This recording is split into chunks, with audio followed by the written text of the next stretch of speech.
Hi, I'm Brian Burnett from Twit for Before You Buy, editor here, to show you the Nokia Lumia 820 on the AT&T network.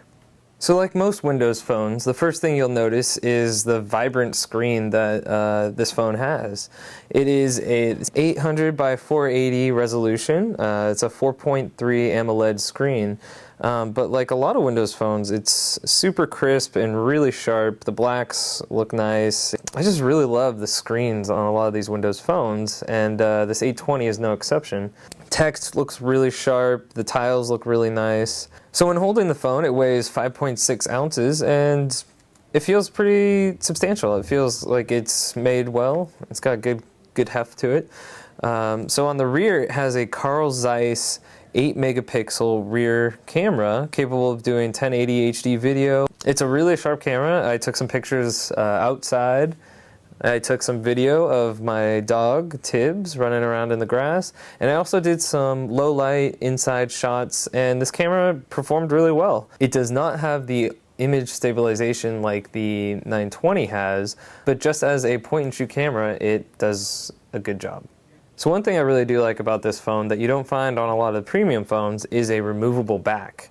It has a 1650 milliamp battery, and I was able to get a day's worth of using the phone, no problem. But if you're going to be using the phone for over 8 hours, you'll probably want to bring a charger with you. And another nice thing about having a removable back, other than being able to replace the battery, is that it has a micro SD slot capable of up to 64 gigabytes. The internal memory on this phone is only 8 gigabytes, but the fact that you have an option of offloading some data to an SD card slot is nice. And since this is a removable back, you can get it in various colors: white, red, yellow, and blue.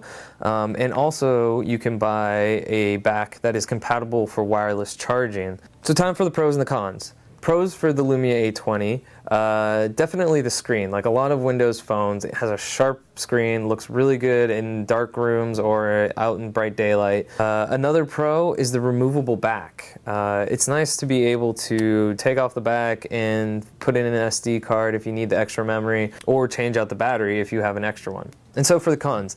The battery life, while decent, will only get you about 9 to 10 hours depending on how you use the phone.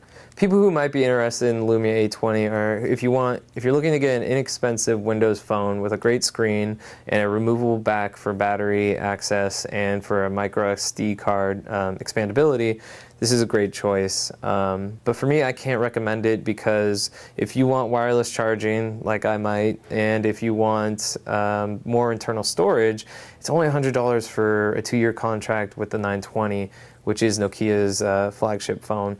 I'm Brian Burnett. This has been the Lumia 820 from Nokia on AT&T. See you next time on Before You Buy.